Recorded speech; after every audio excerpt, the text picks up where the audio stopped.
কুল হুয়াল্লাহু আহাদ, আল্লাহ একক, আল্লাহর কোনো শরীক নাই, আল্লাহর কোনো সন্তান নাই, আল্লাহ কারো থেকে সৃষ্টি হয় নাই, আল্লাহ সমস্ত সৃষ্টির স্রষ্টা।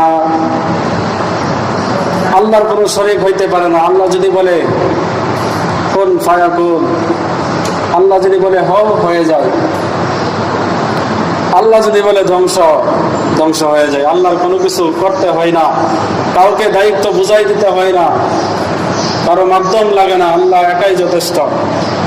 কিন্তু আল্লাহর কিছু বান্দা আছে যারা মাধ্যম খুঁজে, তারা মনে করে আল্লাহ সন্তান দেওয়ার মালিক না, সন্তান দেওয়ার মালিক আমার ফির বাবা।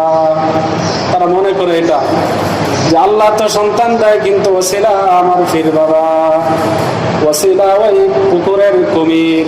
তারা এটা মনে করে, ওসিলা মনে করে। দুনিয়ার মধ্যে আল্লাহ সব কিছু করবে না। আল্লাহ যদি আমাকে দিতে পারে আমার মায়ের গর্ভে, আমার বাবার উরুষের মধ্যে, তাহলে আমার পুরুষের মধ্যে, আমার স্ত্রীর গর্ভের মধ্যে আমার সন্তান দিতে পারবে না? অবশ্যই দিতে পারবে। এই সমস্ত বিশ্বাস যাদের নাই, তাদের মুসলমানিত্ব হারিয়ে গেছে। তারা কবরে যাবে বেঈমান হয়ে।